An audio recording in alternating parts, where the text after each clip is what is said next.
وأحسن منك لم تر قط عيني وأجمل منك لم تلد النساء خلقت مبرأ من كل عيب خلقت مبرأ من كل عيب كأنك قد خلقت كما تشاء. كتاب أنزلناه إليك مبارك ليدبروا آياته وليتذكر أولو الألباب. یہ کتاب برکت والی ہے جسے ہم نے آپ کی طرف نازل فرمایا ہے تاکہ دانش مند لوگ اس کی آیتوں میں غور و فکر کریں اور نصیحت حاصل کریں. اللہم صلی علی سیدنا محمد وعلی آل سیدنا محمد بعدد کل ذرۃ مئۃ الف الف مرۃ. سامعین و ناظرین کرام، السلام علیکم ورحمۃ اللہ وبرکاتہ. سامعین کرام، سورہ نساء آیت نمبر 74-75. آج کا موضوع، کیا ہم نے آخرت کے عوض دنیا کو خرید لیا ہے؟ اس کے ساتھ آج کے سبق کا آغاز کرتے ہیں. سب سے پہلے گزشتہ سبق کا اعادہ ہوگا. اعوذ باللہ من الشیطان الرجیم. پناہ مانگتا ہوں میں اللہ کی شیطان مردود سے. بسم اللہ الرحمن الرحیم. شروع اللہ کے نام سے جو بڑا مہربان نہایت رحم والا ہے. یا ایہا الذین آمنوا خذوا حذرکم فانفروا ثبات او انفروا جمیعا. مومنو، جہاد کے لیے ہتھیار لے لیا کرو، پھر یا تو جماعت جماعت ہو کر نکلا کرو یا سب اکٹھے کوچ کیا کرو. وَإِنَّ مِنكُمْ لَمَن لَيُبَطِّئَنَّ فَإِنْ أَصَابَتْكُمْ مُصِيبَةٌ قَالَ قَدْ أَنْعَمَ اللَّهُ عَلَيَّ إِذْ لَمْ أَكُنْ مَعَهُمْ شَهِيدًا. اور تم میں کوئی ایسا بھی ہے کہ عمدن دیر لگاتا ہے، پھر اگر تم پر کوئی مصیبت پڑ جائے تو کہتا ہے کہ خدا نے مجھ پر بڑی مہربانی کی کہ میں ان میں موجود نہ تھا. وَلَئِنْ أَصَابَكُمْ فَضْلٌ مِّنَ اللَّهِ لَيَقُولَنَّ كَأَن لَّمْ تَكُن بَيْنَكُمْ وَبَيْنَهُ مَوَدَّةٌ يَا لَيْتَنِي كُنتُ مَعَهُمْ فَأَفُوزَ فَوْزًا عَظِيمًا. اور اگر خدا تم پر فضل کرے تو اس طرح سے کہ گویا تم میں اس میں دوستی تھی ہی نہیں، افسوس کرتا اور کہتا ہے کہ کاش میں بھی ان کے ساتھ ہوتا تو مقصد عظیم حاصل ہوتا. سامعین کرام، سورہ نساء آیت نمبر 74. لفظی ترجمہ: فَلْيُقَاتِلْ فِي سَبِيلِ اللَّهِ. پس چاہیے کہ لڑیں وہ لوگ اللہ کے راستے میں، الَّذِينَ يَشْرُونَ الْحَيَاةَ الدُّنْيَا عَلَى الْآخِرَةِ، جو بیچتے ہیں دنیا کی زندگی کو آخرت کے بدلے میں. وَمَن يُقَاتِلْ فِي سَبِيلِ اللَّهِ، اور جو بھی اللہ کی راہ میں لڑا، فَيُقْتَلْ، اور پھر مارا جائے، اور یغلب، یا غالب آ جائے، فَسَوْفَ نُؤْتِیہِ أَجْرًا عَظِیمًا، تو ان قریب ہم اسے بڑا اجر دیں گے. سامعین کرام، مضمون جاری ہے اور ان لوگوں کا تذکرہ ہو رہا ہے جو لوگ اللہ کی راہ میں لڑتے ہیں اور انہوں نے سودا کر لیا ہے دنیا کی زندگی کا آخرت کے بدلے، یعنی دنیا کی زندگی کو بیچ کر آخرت کی زندگی کو پسند کر لیا ہے کہ ہمیں دنیا رہے یا نہ رہے، آخرت میں تو ہم نے رہنا ہے. تو بہرحال اسی کی گزشتہ سبق میں بھی تھوڑا سا میں نے اس پہ مضمون بیان کیا تھا، اور وہ یہ تھا کہ دیکھیں، دنیا میں انسان آیا ہے، اللہ تعالیٰ نے ہمیں پیدا کیا ہے. ہمارے سامنے دو راستے ہیں، ایک یعنی دو منزلیں ہیں. ایک منزل ہے دنیا اور ایک منزل ہے آخرت۔ آخرت اب بہت سے لوگ، اکثریت لوگوں کی، انہوں نے دنیا کی زندگی کو پسند کر لیا ہے اور آخرت کے عوض دنیا کی زندگی کو پسند کر لیا ہے، یعنی آخرت کو بیچ کے دنیا کا سودا کر لیا ہے۔ یہ میں مسلمانوں کا تذکرہ کر رہا ہوں سامنے کرام، یہاں تو مومنوں کا تذکرہ ہے یہاں، اور جو آج کے لفظی کلامی مسلمان ہیں انہوں نے در حقیقت، یعنی ہم نے، زیادہ تعجب میں نہ پڑے، ہم نے دنیا کی مفادات کو خرید لیا ہے آخرت کو بیچ کر۔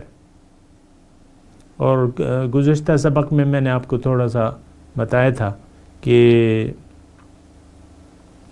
وہ 5 کنال کا جو گھر تھا وہ آپ نے ایک ریت کے چھوٹے سے گڑھے کے بدلے جو ہے آپ نے بیچ دیا ہے۔ لیکن بات یہ ہے کہ سوچنے کی مقام ہے۔ اصل میں تو بات یہ ہے کہ ہمیں اخروی زندگی پر یقین ہی حاصل نہیں ہے جیسے کہ ہونا چاہیے، بلکہ کچھ بھی نہیں ہے یقین جیسے کہ ہو، یعنی میں تو الفاظ واپس لیتا ہوں اور دوبارہ میں یہ جملہ کہتا ہوں کہ ہمیں آخرت کی زندگی کا بالکل کچھ بھی یقین نہیں ہے، کچھ بھی یقین نہیں ہے، ذرہ برابر جسے کہتے ہیں نا، ذرہ برابر وہ نہیں ہے، تو ذرہ برابر ایمان بھی نہیں ہے۔ یہ تو ہم نے ایک خوش فہمی ہے، ایک غلط فہمی ہے ہمیں کہ ہم مسلمان ہیں، چلو نمازیں پڑھو، روزے رکھو، یہ کرو وہ کرو، لیکن حقیقت میں ہمارے دل میں ایمان نہیں ہے، دل ایمان سے خالی ہیں اور دنیا کی محبت سے دل آباد ہے۔ یہ میرے الفاظ ہیں، آپ اس پر ہو سکتا ہے آپ اس سے اختلاف کریں، اگر اختلاف کریں گے تو مجھے بہت خوشی ہوگی۔ آپ مجھ سے اگر اختلاف کریں گے کہ نہیں، آپ اختلاف کریں گے اور یہ کہیں گے کہ نہیں یو آر رانگ، اور ہم تو، ہمارے دل تو اللہ کی محبت سے آباد ہیں اور دنیا کی محبت سے تو خالی ہیں ہمارے دل، اور دنیا میں تو ہم سرسری طور پہ ہم استعمال کر رہے ہیں، یہ تو متاع الغرور ہے، ہم تو چند دنوں کے باسی ہیں اور پھر ہمیں واپس جانا ہے اللہ کی طرف، وہاں ہم رہیں گے جنت میں۔ آپ مجھے جھٹلا سکتے ہیں، آپ جھٹلا دیں تو بڑی اچھی بات ہے، میں بھی خوش ہو جاؤں گا کہ بھئی یہ تو بڑے اچھے لوگ نکل آئے جنہوں نے اخروی مفادات کو ترجیح دے دی ہے دنیاوی مفادات پر، لیکن عام طور پہ ایسا نہیں ہے سامنے کرام۔ آپ کو معلوم ہے جیسا ہے، آپ کو معلوم ہے۔ تو بہرحال میں آپ کو یہ عرض کر رہا تھا کہ انسان جب دنیا میں آتا ہے تو اس کے سامنے 2 راستے ہوتے ہیں، آخرت کے عوض دنیا کا سودا کر لے ایک، یا دوسرا ڈیل نمبر 2 یہ ہے کہ دنیا کو بیچ کے آخرت کا سودا کر لے۔ اور یہ ڈیل کی بات ہو رہی ہے، یہ حقیقتاً ایسا ہی ہے، یہ اللہ تعالیٰ نے ڈیل کی بات، یہاں بھی ڈیل کی بات ہو رہی ہے۔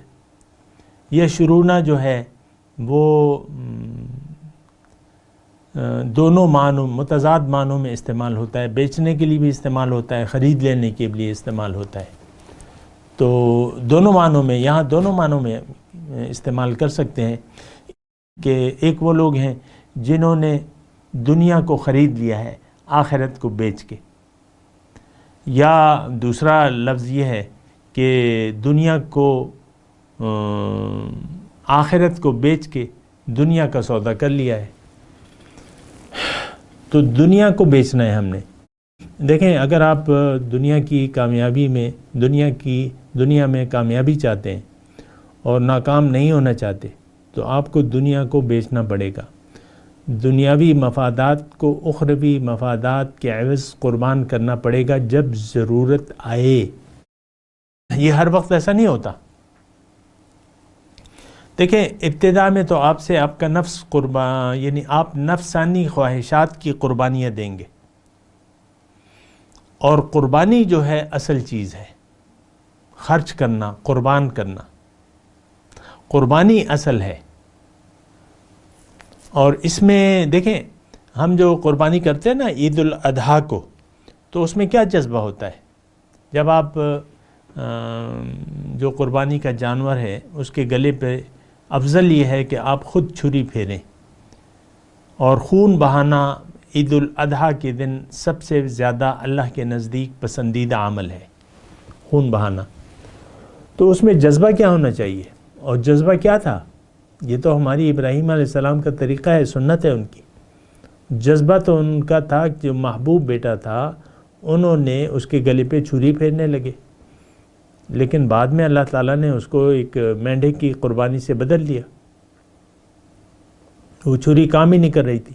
اصل میں بیٹے کی قربانی مقصود نہ تھی، بلکہ ان خواہشات، اس جذبات کی قربانی جو ظاہر کی محبت میں تھے. یہ اللہ تعالیٰ نے ہمارے لیے ایک طریقہ بنا دیا ہے. دنیا میں اگر آپ نفسانی خواہشات کو قربان کرنے کے لیے تیار نہیں ہیں تو آپ کا آخرت میں کوئی حصہ نہیں ہے. یہ بات نوٹ کر لیں. دنیا میں اگر آپ نفسانی خواہشات کو اللہ کی مرضی پر قربان کرنے کے لیے تیار نہیں ہے تو اب آخرت میں آپ کا کوئی حصہ نہیں ہے. یہ بات نوٹ کر لیں. یہاں سے خالی ہاتھ جائیں گے. نیکی کا دامن خالی ہوگا اور برائیاں، گناہ، یہ ایک انبار ہوگا آپ کے ساتھ، اور اس میں بے مقصد نمازیں، بے مقصد روزے، بے مقصد زکوٰتیں، بے مقصد حج اور دکھاوے کی ساری چیزیں ہیں. اس گٹری میں وہ گناہوں کے انبار میں وہ نماز روزہ بھی ہوگا.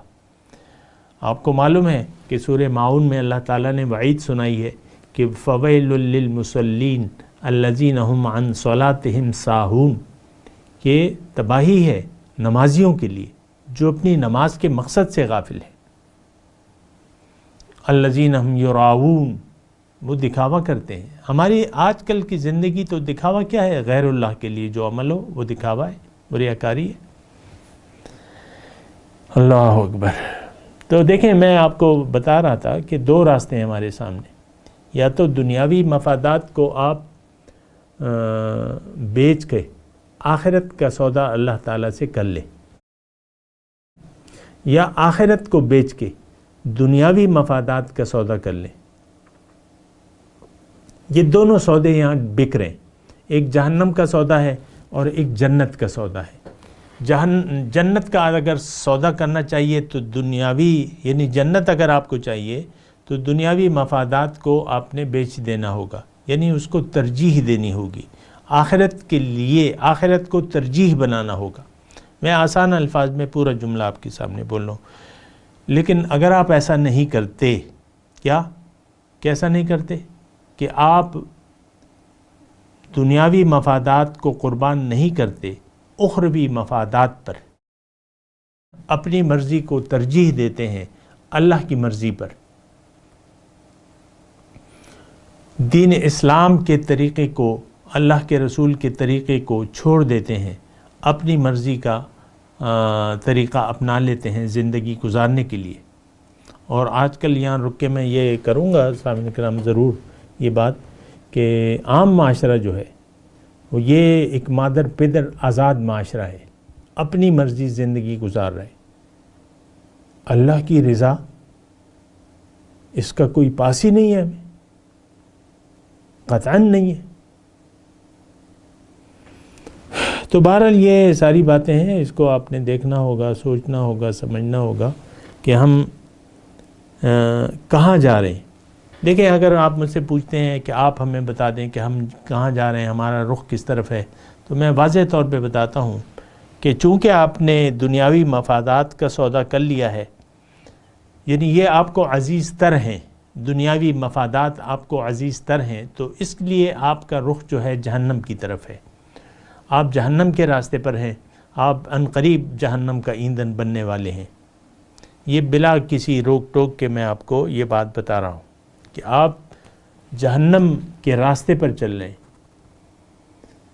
اور یہ قرآن کے الفاظ ہیں، میں نہیں کہہ رہا سامعین کرام. وَقَدْ خَابَ مَنْ دَسَّهَا قَدْ أَفْلَحَ مَنْ زَكَّاهَا وَقَدْ خَابَ مَنْ دَسَّهَا. کامیاب انسان وہ ہے جو نفسانی خواہشات، نفس کا تزکیہ کر لے. اور نامراد ہے، تباہ ہے، برباد ہے وہ شخص جس نے اس نفس کو آلودہ چھوڑ دیا. ہم نے تو اس کو آلودہ چھوڑ دیا ہے نفس کو.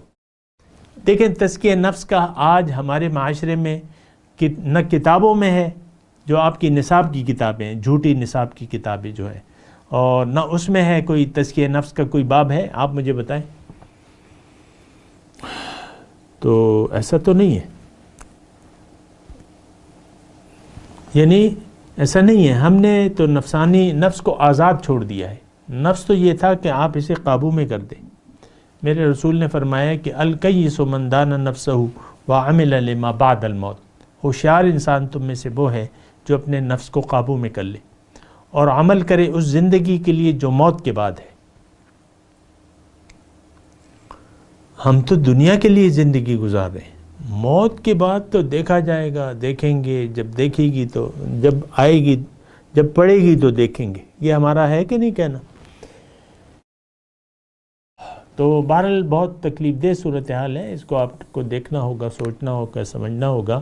لیکن بات اپنے مضمون کی طرف آتے ہیں، فَلْيُقَاتِلْ فِي سَبِيلِ اللَّهِ الَّذِينَ يَشْرُونَ الْحَيَاةَ الدُّنْيَا بِالْآخِرَةِ، کہ اللہ کی راہ میں تو وہ لوگ جنگ کرتے ہیں، یعنی ان کیا مطلب، اللہ کی راہ میں ان لوگوں کی جنگ، لڑائی وہ مقبول ہوگی، ان لوگوں کی لڑائی مقبول ہوگی، یہ اس کا معنی نکلتا ہے، جو اپنی دنیا کا سودا کر بیٹھے ہیں آخرت کے عوض۔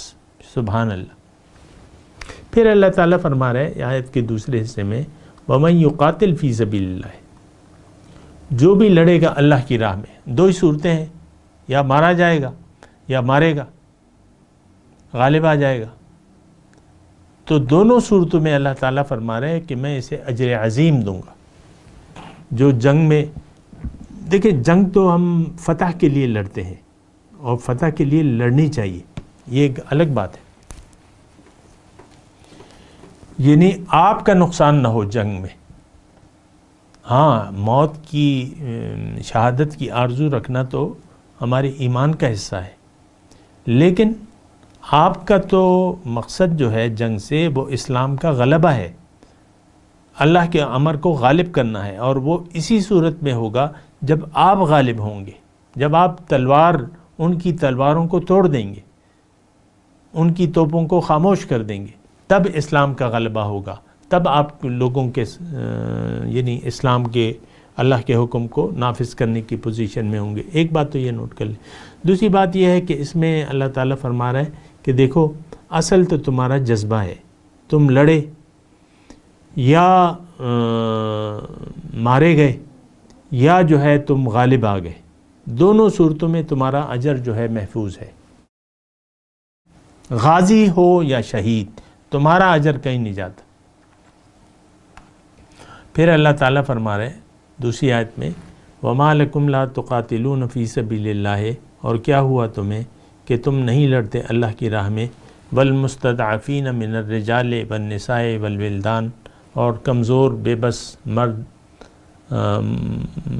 جمع ہے رجال مرد، عورتیں اور بچے، یہ لوگ یعنی جو کافر بستی میں مسلمان مرد، عورتیں اور بچے ہیں، وہ یہ دعا کرتے ہیں اللہ تعالیٰ سے، ربنا اخرجنا من هذه القرية الظالم اهلها، اے ہمارے رب ہمیں نکال دے اس بستی ظالم سے جس کے رہنے والے ظالم ہیں، واجعل لنا من لدنک ولیا، اور ہمارے لیے اپنے پاس سے دوست اور حمایتی بنا دے، واجعل لنا من لدنک نصیرا، اور ہمارے لیے اپنے پاس سے کوئی مددگار بھجوا دے۔ تو اس یعنی یہ جو آیت ہے یہ خصوصاً جنگ کے لیے اللہ تعالیٰ لوگوں کو تیار کر رہا ہے، ہمیں تیار کر رہا ہے۔ آج تو جہاں تک آج کی بات ہے تو ہمیں تو اس بات کا احساس ہی نہیں ہے۔ آج ہم نے یہ فرض کر لیا ہے کہ بس جو حکومتیں قائم ہیں ان کو چھیڑنا نہیں چاہیے۔ برما کی ہمارے سامنے تو کوئی حیثیت نہیں ہے، لیکن وہاں مسلمانوں پہ مظالم ڈھائے جا رہے ہیں، ہمارے مسلمان بھائیوں پہ، بہنوں پہ، لاکھوں کی تعداد میں بنگلہ دیش چلے گئے ہیں۔ اس وقت 2020 کی بات کر رہا ہوں، اپریل کا مہینہ ہے، تو لاکھوں کی تعداد میں۔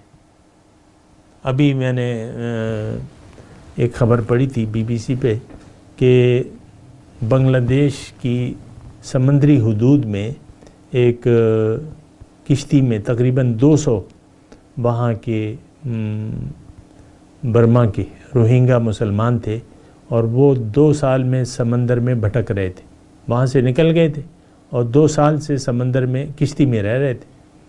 آپ دیکھیں کیا زندگی ہوگی، کیا کھانا، کیا پینا، کیا صفائی وغیرہ جو بھی ہے۔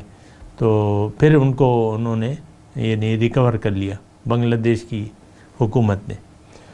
تو کمزور، یہ اللہ تعالیٰ ہمیں بتا رہا ہے۔ ایک تو دیکھیں جنگ کا اولین مقصد جو ہے وہ تو اعلاء کلمت الحق ہے، اللہ کے نظام کا نفاذ، اللہ کے حکم کا نفاذ، اقتدار اعلیٰ اللہ کا ہوگا، یہ اللہ تعالیٰ کا فیصلہ ہے۔ لیکن یہ کون کرے گا؟ یہ مسلمانوں کی ایک جماعت کرے گی، ایسا نہیں ہوگا۔ جماعت ہوگی تو اللہ کا حکم نافذ ہوگا، جماعت نہیں ہوگی۔ آج کفر کا غلبہ ہے دنیا میں، کافروں کا کافرانہ نظام ہے۔ یہاں ہمارے اپنے ملک میں کافرانہ نظام ہے، کوئی اسلام کا تو یہاں وہ نہیں ہے۔ کبھی آپ نے سنا ہے کہ چور کے ہاتھ کاٹ دیے گئے، یا ڈاکوؤں کو پھانسی چڑھا دیا گیا سر عام، یا قاتل کو سر عام پھانسی دے دی گئی، یا زانی کو سنسار کر دیا گیا؟ آپ تو ڈرتے ہیں، آپ کا پتہ تو اتنا نہیں ہے، آپ تو کافروں کی طرح رہ رہے ہیں، کافروں کے خیالات ہیں، کافروں کی خواہشات ہیں، مشرکانہ روش پر آپ خوش ہیں۔ یہ تو ایک یعنی غیر مہذب لوگوں کا ایک اکٹھ۔ تو میں آپ کو اللہ کی راہ میں جنگ کا مقصد، اولین مقصد اعلاء کلمت الحق ہے۔ اللہ کی زمین ہے، اس پہ اللہ کا نظام ہونا چاہیے۔ ہم نہیں لڑتے تو وہ ایک الگ بات ہے، لیکن لڑنا چاہیے۔ کفر کا غلبہ، وَقَاتِلُوهُمْ حَتَّى لَا تَكُونَ فِتْنَةٌ وَيَكُونَ الدِّينُ كُلُّهُ لِلَّهِ، قرآن میں واضح آیت ہے۔ ہم نے تو قرآن کو بھی چھوڑ دیا ہے، سب کچھ چھوڑ دیا ہے، ہمارا تو حالت بہت بری ہے سامنے نکلا۔ تو جو آیت میں نے سنائی اس کا مفہوم یہ ہے، وَقَاتِلُوهُمْ، ان سے لڑائی لڑو، سے جنگ کرو، یہاں تک کہ فتنہ باقی نہ رہے۔ حَتَّى لَا تَكُونَ فِتْنَةٌ وَيَكُونَ الدِّينُ كُلُّهُ لِلَّهِ، اور دین سارے کا سارا اللہ کا ہو جائے۔ أَلَا لَهُ الْخَلْقُ وَالْأَمْرُ، مخلوق اس کی ہے، حکم اس کا چلے گا۔ یہ تو ہم مسلمان نہیں ہیں آج، اور یعنی یہ تو باطل ہے، سارا نظام باطل ہے، ہم باطل ہیں، ہم باطل پہ ہیں۔ اب تو یہ پھر باطل میں جو پھر اندھیرے جس کے پاس زیادہ ہوں گے وہ غالب ہوگا۔ آج یہود و نصارہ کے پاس اندھیروں میں وہ آگے بڑھ گئے تو ہم پیچھے رہ گئے، اندھیروں میں ہم پیچھے رہ گئے۔ ہم نے تو روشنی کو ترک کر دیا ہے۔ اس پہ آپ سوچیں نا، جو نور ہے اس کا ہم اتباع نہیں کر رہے۔ وَأَنزَلْنَا إِلَيْكُمْ نُورًا مُبِينًا، ہم نے تو یہ روشنی وغیرہ اس کو تو ہم معاذ اللہ دقیانوسی بات سمجھتے ہیں، نور کا اتباع۔ بہرحال لڑائی کا دوسرا مقصد یہ ہے کہ جہاں پہ کافروں کی حکومت ہے، مشرکانہ حکومت ہے، کافرانہ حکومت ہے، اور وہاں مسلمان موجود ہیں اور وہ کمزور ہیں، بے بس ہیں، اور ان کی مدد کرنا ہم پر لازم ہے، کیوں کہ وہ ہمارے بھائی ہیں۔ تو یہ پھر تفصیلی معاملات ہیں، میں اس کی تفصیل میں نہیں جاتا، لیکن اللہ تعالیٰ نے یہاں فرمایا کہ وَمَا لَكُمْ، یہ انداز تو دیکھیں آپ، کیا ہو گیا ہے تمہیں؟ تم لڑائی سے پیچھے، لڑائی تمہیں ناگوار ہے؟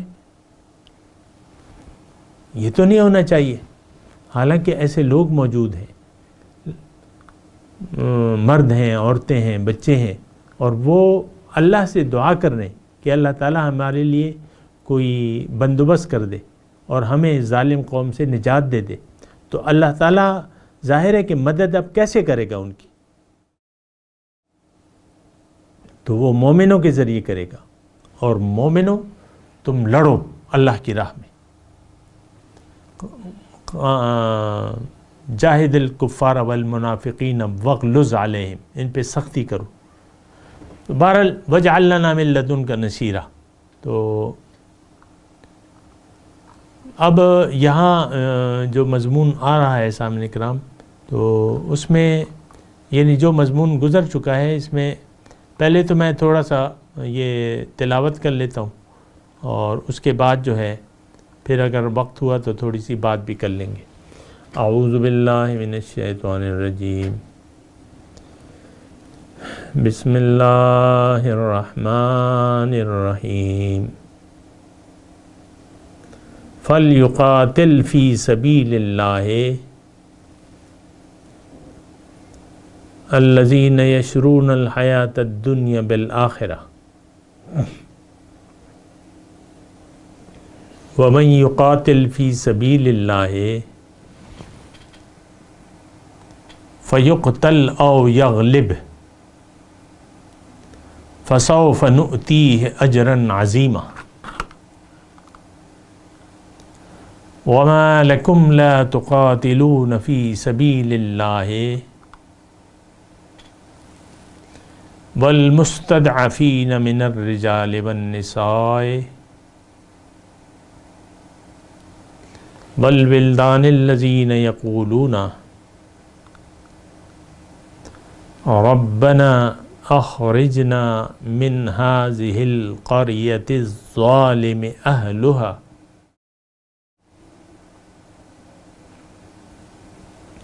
وَاجْعَلْ لَنَا مِن لَّدُنْكَ وَلِيًّا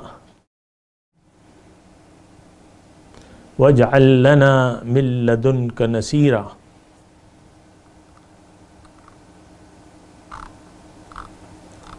اب ان آیت کی ترجمہ سنا دیں.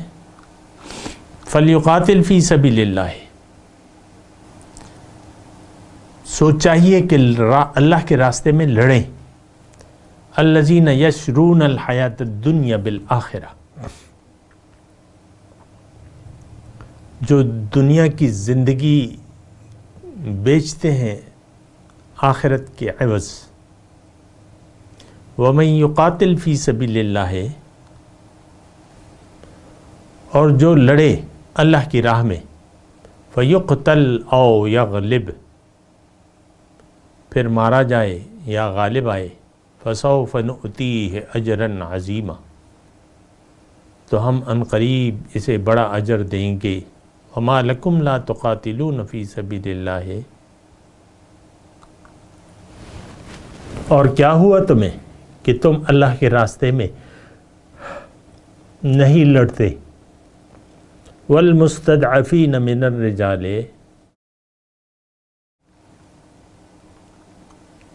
اور کمزور اور بے بس مردوں میں سے.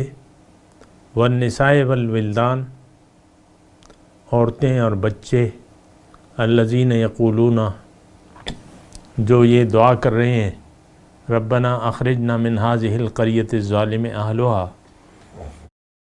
اے ہمارے رب ہمیں اس بستی ظالم سے، اس بستی سے نکال دے جس کے باشندے ظالم ہیں. وَاجْعَلْ لَنَا مِن لَّدُنْكَ وَلِيًّا، اور ہمارے لیے اپنے پاس سے حمایتی بنا دے. وَاجْعَلْ لَنَا مِن لَّدُنْكَ نَصِيرًا، اور اپنے پاس سے ہمارے لیے مددگار بنا دے. اب ان آیت کی تلاوت اور ترجمہ.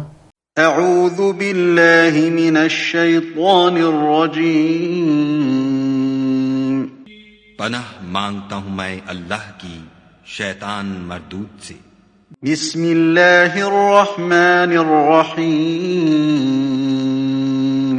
شروع اللہ کے نام سے جو بڑا مہربان نہایت رحم والا ہے. فَلْيُقَاتِلْ فِي سَبِيلِ اللَّهِ الَّذِينَ يَشْرُونَ الْحَيَاةَ الدُّنْيَا بِالْآخِرَةِ وَمَنْ يُقَاتِلْ فِي سَبِيلِ اللَّهِ فَيُقْتَلْ أَوْ يَغْلِبْ فَسَوْفَ نُؤْتِيهِ أَجْرًا عَظِيمًا. تو جو لوگ آخرت کو خریدتے اور اس کے بدلے دنیا کی زندگی کو بیچنا چاہتے ہیں، ان کو چاہیے کہ خدا کی راہ میں جنگ کریں، اور جو شخص خدا کی راہ میں جنگ کرے پھر شہید ہو جائے یا غلبہ پائے ہم ان قریب اس کو بڑا ثواب دیں گے۔ وما لكم لا تقاتلون في سبيل الله والمستضعفين من الرجال والنساء